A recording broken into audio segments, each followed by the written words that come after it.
Bonsoir à tous, très heureuse d'être ici pour évoquer cette question qui est vraiment très importante, la question de la jeunesse et comment on répond à ses aspirations et à ses besoins. Deux mots pour me présenter.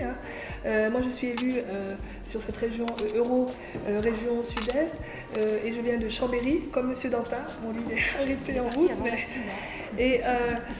Je suis membre au Parlement européen de deux commissions qui sont vraiment au cœur des questions que nous allons évoquer ce soir de la jeunesse. D'une part, je suis membre de la commission emploi et affaires sociales, où l'on travaille sur les questions de fonds de cohésion et de fonds sociaux et sur les questions d'emploi et de la jeunesse. Et puis d'autre part, je parlerai aussi de ça tout à l'heure, je suis membre de la commission culture, éducation, jeunesse, justement. Et là, c'est toutes les questions des programmes très importants concernant l'éducation. Alors, concernant le premier sujet que vous voulez aborder, Sylvie Guillaume l'a évoqué, c'est très important, c'est la question de la garantie européenne pour la jeunesse. Alors, je suis très fière de dire que c'était une proposition des Verts qui a été portée par Émilie Turnumen au début du mandat.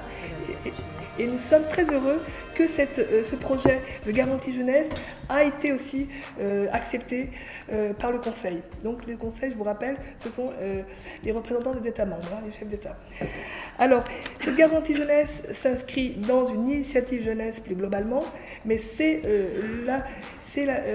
le programme très important concernant la réponse à la jeunesse. Qu'est-ce que c'est que cette garantie jeunesse ?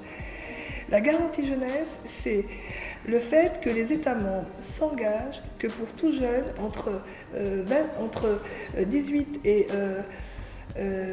25 ans, nous on aurait voulu que ce soit jusque 30 ans, mais ça n'a pas été accepté par le Conseil, entre 18 et 25 ans, puissent se voir proposer une réponse, soit en matière de formation ou éducation, soit en termes d'emploi.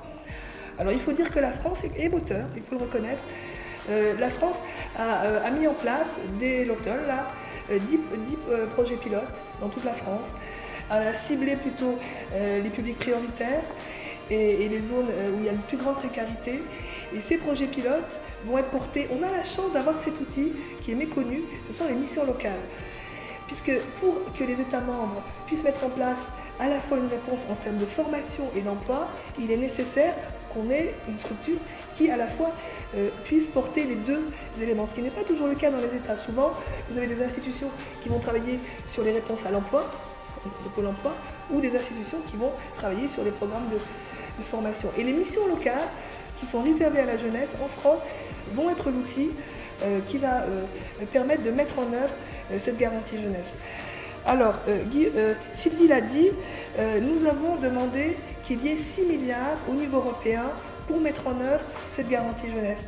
Le problème que l'on a, c'est que pour l'instant, dans la négociation, nous avons un accord du Conseil pour 3 milliards qui seront pris sur le Fonds social européen et nous avons une grande interrogation pour les 3 milliards complémentaires. Et ça, c'est l'inconnu.